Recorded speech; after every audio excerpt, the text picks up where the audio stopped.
They say that war never changes, but this channel occasionally does, because we, instead of painting Warhammer, are painting up some Fallout Wasteland warfare models, mainly in the form of the Fallout TV show characters. We have Lucy, the Ghoul and Maximus that we're going to be painting up today. In regards to preparing for this, we need to give them all a prime. Maximus got a nice simple matte black prime, suitable for the mass amount of metal across that model, whereas Lucy and the Ghoul, we gave a nice overall zenithal to. Let's start with Lucy. Now Lucy is our Vault Dweller from the Amazon series, and in this Wasteland Warfare model, they've been designed for slightly later in the show, after she's been able to wasteland up a little. However, we still have a large section of the model taken up with the 100% radiation protecting jumpsuit. To build this up, we will be starting from a mix of a dark blue as well as a mid blue, aiming for a blue that is roughly halfway between the two. This base can then be followed up with a thinner layer of the same two paints, but this time with a little more of the light blue added in, giving us a slightly lighter highlight layer. This helps to pick out any of the raised surfaces as well as build in a lot of detail and give us that overall brightness. But it is worth remembering that we can also come in and do some kind of directional highlighting, and the reason for that is that if we pick the two main viewing angles, mainly the front and then one from roughly the side, we can do brighter highlights in those placements, doing them slightly brighter and slightly broader, which will help sell that as the viewing angle, drawing the eye to that point naturally. With that all said, we also went through trawling a lot of the photos and things from the Fallout series in order to get the correct placement and tone of colours where possible. For example, with this photo, we're able to look through and we can see where the placement of yellow and blue actually line and where they are going to be, so that we're not painting the wrong place and we know what we're painting is right. With that all said, we do need to push the blues a little bit further. And to do that, we're going to be taking our past blue mixes, as well as a very pale greyish, slightly blue toned grey, and using that in our mix to create some more highlights. This new mix will be used to continue where we left off with the last round of highlights. The vault suits are distinctly blue, but there is a little bit of light reflection that we can play with and help to build out that sort of effect. And we can do that by adding more and more of the blue-grey into our mix, applying these highlight coats in smaller and smaller areas. This is going to help define the shapes and highlight areas. Remember that, like before, we can apply a slightly larger and bolder highlight in the placement area of the main viewing angle. That then sorts the blues, so with them sorted, we can do some spot highlights with a very thin application of our pure blue-grey, just thinned down a little to give us a nice application. Now we can stop painting the blues at this particular point. We will come back and finish them off later. We're going to be doing some glazes and washes on a fair few areas, so we might as well do that all at the same time to give them a little punch. But now what we can do is work on to the basing and highlighting of a few other main areas. Particularly on here we've got the leathers as well as the yellow vault trim. We have two areas here that take up a smaller amount of the model but are relatively key to the design. One being the belts and the leathers, and these are going to be approached by first applying a dark brown as a base, following up by highlighting with a mix of brown and some more of the blue-grey from earlier, giving us a lighter worn tone. This can then be finished up with a thin edge highlight of the pure blue-grey, thinning it down slightly so that we have a nice application. On the other side, we have the yellow suit trim, and this we can start off by basing in a yellow ochre, ensuring that we have a nice, clean and easy coat to work from. We will be highlighting this in the same fashion as the browns, except rather than adding in a pale blue-grey, we swapped that out for a light beige, using a mix for the first highlight, followed then by a thin edge highlight. This thin edge highlight is where the blue-grey did in fact come in, using a mix of the previous colour and this blue-grey to give us our final bright highlight. As with the blues, all of our leathers are going to be getting some washes to give them some tonal difference and a little bit of variety, as well as a punch of colour. But you may have noticed that so far we've not painted the clear Raider armour sections on Lucy. And that's because we're going a different way about those first. And we're going to be using some fun highlighting methods. But on top of the brown that we've used already, you will notice and maybe be surprised to see that we're adding in a little bit of a red and a little bit of a beige on these next steps. Rather than using this colour to block highlight, we are going to use this mix and apply many thin lines scratching across the surface of the armour. This will give us that worn, scratched leather look. By varying the amount of beige and red in the mix, we can easily jump to different parts of the paint to get some easy variance, before we swiftly move across to some smaller areas like the skin. The skin being painted up from a mix of beige and red, giving us a warm tone that we can work from and then build on top of. Trying as best as possible to match the skin tone to the various photos of the character that we can get online.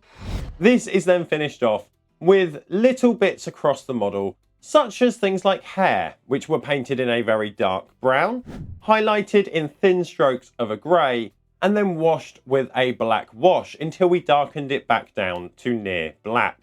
Through to basing all the metals. For example, here we gave all of the metals a coat of a medium steel.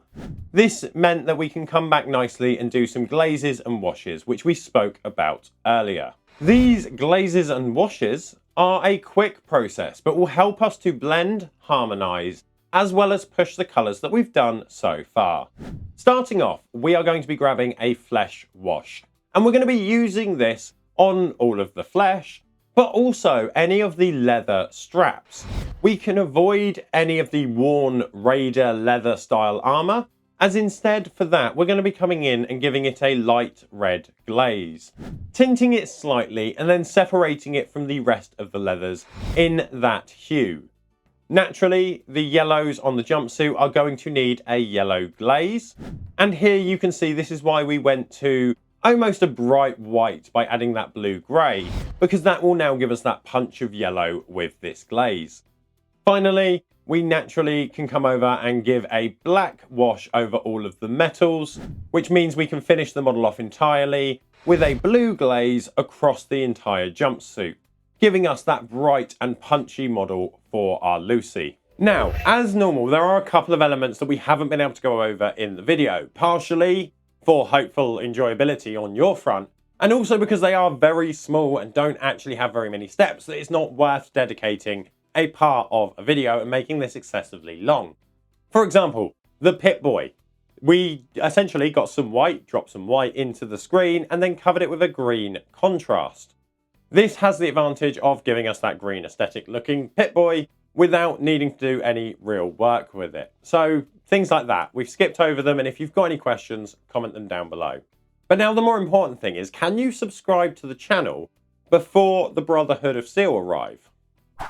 It's too late. Squire Maximus has arrived and for some reason smells a lot like Yao Guai. Anyway, this model we will need to tackle in a slightly different way. Mainly because all of the model is essentially just metal armour. Our Brotherhood Knight armour is not the only issue. We do have the head of Maximus, which is showing as unhelmed. And this is actually quite easy to solve. What we can do is mask off this area. And we can do that with some putty made from AK and is essentially exactly for this purpose. So we can put this over the head, and once the head is covered, we can work on the metals. Starting with a dark metal, we first need to apply a very heavy all-over overbrush, leaving the recesses in the dark black prime. This then means that we can build on top of this with a slightly lighter, slightly blue tinged steel. We can apply a scratchy coat of this. We could do this with something like a sponge or a dry brush, but instead here we tried something new, which was to grab a thick and strong bristled eyelash brush and then use that to apply a stippling scratching look. Now, this is something that I haven't done before and probably wouldn't do again. To be honest, it did work. The intention was to get a stipply, scratchy sort of effect, mainly on the top of edges and on the large flat surfaces, which we got. That is what the brush did. But I do think there are some less invasive ways and less damaging ways on the general model that we could have possibly gone about it. This sorts all of our base work for the metal. We now have an array of texture and tone. Now we are going to start to build a strong bright blue, which we can then wear back down to a silver.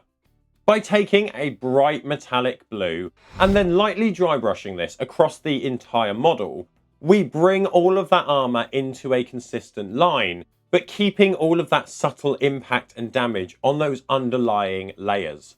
This naturally though is far too bright. We need to tamp it down and remove some of that blue. And this can be done really quickly with an all over coat of a dark muddy green. This adds a bit of depth and a bit of grime from the wasteland and sets the scene perfectly for our final two layers. The first being another dry brush. This time with a lighter pure tone silver, hitting all of the main edges and surfaces before we slow down, grab a small detail brush and a very bright silver. Using this to work round and apply highlights and edge highlights on all of the rims and edges of any panels to ensure that we have good lines of separation. To be honest, for Maximus, that's kind of the character done. We do have to paint the head and the shoulders, but I actually really messed that up and I'm going to have to come back and revisit it. Essentially, somehow Maximus's skin is darker than his hair, which is the inverse of his character in the show. So we are going to have to come back and fix that. I'm tempted to kind of dedicate an exact video on skin tones, painting skin, just to see where I am with it and also push it and see what we can learn. So if you're interested in that, do let me know down below. But unfortunately, we are wrapping up with Maximus now and moving on to the next character. Now we have painted up our knight to a nice strong position, obtaining various metal tones and nuance. We can turn to a slightly older, a slightly more worn character in the form of the pistol-wielding ghoul. And we'll be starting this time with the skin, using the same mix that we did for the Lucy model, except we are going to be mixing in a little more red into the application. And this is going to help sell that rotten, worn ghoul flesh that we see in the series. Like with Lucy, we are then going to start to mix in more and more beige as we undertake various layers of highlights. We know the ghoul also wears a very tattered version of his western blue cowboy jacket. So we can quickly block this out as it's not going to be a main area that you're going to see compared to the rest of the model.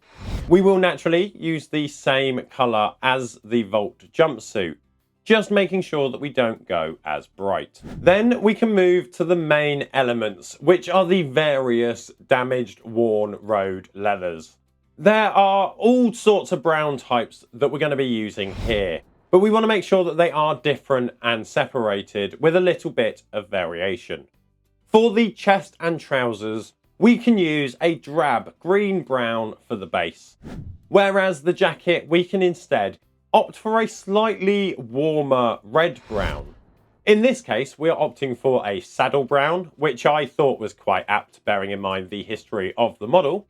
Then we have the smaller elements like the holsters as well as the straps. And here we came in with a more yellow-brown. This helps to separate all of the brown areas from the start. We do also have one final brown, which was the hat.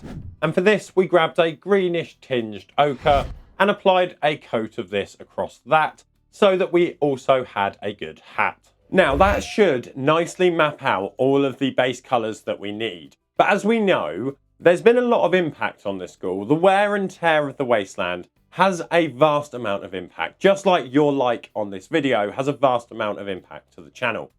So we need to add the representative wear and tear. And in order to do that, we're going to be grabbing a dark yellowish sandy tone to represent the wear and tear from sand. We want to take our sandy tone and our brush and then use this to apply an all over light dry brush.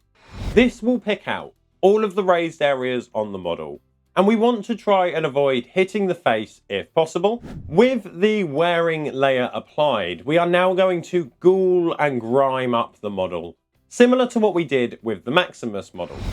Taking a dark muddy green wash, we can use this to cover all of the leather areas, except for the coat, because for the coat we are going to instead grab a flesh tone and then wash this over all of those areas to help push that ideal difference and separation of tone between all of the elements of leather to avoid them merging together. With all the models done, we do now need to make a suitable base for them, because without a base, they're just individual models. And for this, what we're going to be using is a little wooden disc. Now, I've got a bunch of these, and I think they were initially for things along the lines of plaques or trophies, or potentially even teeny tiny plates that you could display on the wall. Either way, we're going to be using it as a base for our little scene of Fallout. Now, it's probably worth pointing out at this point, if you're interested in what we've done here and you want to pick up some Fallout themed models, we do have an affiliate link to a UK based store that I think ships worldwide, and you can find that link down below. It's an affiliate link, so it does help me at no cost to yourself, but I rarely mention it, and it's down there if you want it. Now, with that said, let's get on with the basing. First things first, we need to start placing out the layout of ground and building in any elevation.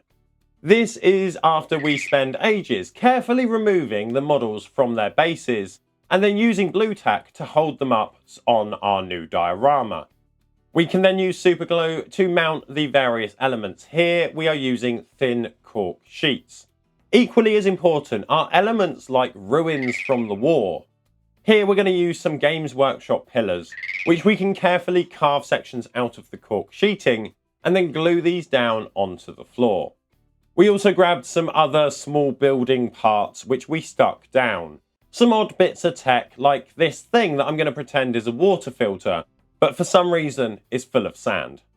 Once all of those glue areas are down and dry, we can come in and start to add our desert sand. And this is going to be a mixture that we're making up out of acrylic modelling paste, clear PVA, as well as some actual sand and small debris. This goo can be mixed up thoroughly and then spread across the whole base. We need to leave it a while because the goo nature of it will mean that it will seep into any gaps.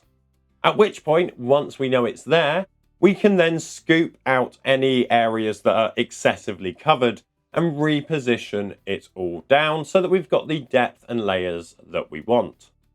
Then we can nicely finish it off by sprinkling some additional grit and sand on top, which will give us some bolder, rougher texture, as well as helping to keep all of the placement situed where it is because of the top surface tension. At which point we can spray it black and start dry brushing up our sand. First, with a very large dry brush and a brown beige, we can go around and give everything a good cover, as we're going to be coming back to paint the tech and the pillars later on. With our initial dry brush dry, we can apply the same muddy green that we've used to represent radioactive filth on both Maximus and the Ghoul. It's at this point that we can paint the features, picking out these simple columns of our pillars, and we can use this with a pale grey blue, while the various metal sections of the buildings can get a quick metal layer. Once that's all dry, we do need to bring back that worn, continual sandy feel, which we can do by grabbing a beige and re-dry brushing across the whole base, meaning that we are now in a good position to mount our models. Now, there is one bit of this that I need to go over and isn't in the video because I built it, and that's because I didn't build it. It's this. Turns out that Bethesda released an anthology edition which came of all their games inside a mini-nuke. And obviously I've been watching a lot of Fallout and viewing Fallout photos in order to get ready for this project. And that apparently leads to getting advertised a lot of Fallout style products on things like eBay. So I bought a nuke, basically, and this nuke has a lid. where the games used to be, but now contains our scene. So the few things that are different here that I will go back and sort out in future. Naturally, I've said that I will be repainting the skin of Maximus because I completely botched that. But you will also notice on this scene that we actually decided that maybe it was a little bit sparse. So we quickly painted up the snip model from the box that we got with all of the models. And we've put a pin in there that allows us to add and remove him from the scene as necessary. So there we go, the original Fallout diorama in the mini-nuke. And if you were really interested in what we did here and think that we should do more Fallout type things in future, do let me know. I know Fallout 2 or Fallout Season 2 is coming out, so there might be new models released with that. And we can always make more dioramas inside our little nuke. If you're interested in where to go now, what I would actually suggest is this playlist here. Because regardless of what gaming system you play, you may need a base for your model, a base for your diorama, or just some gaming scenery. And all of that can be found here. This is our basing playlist, so why not check it out? Otherwise, you are going to have to subscribe, because otherwise we're not going to be able to see you next time.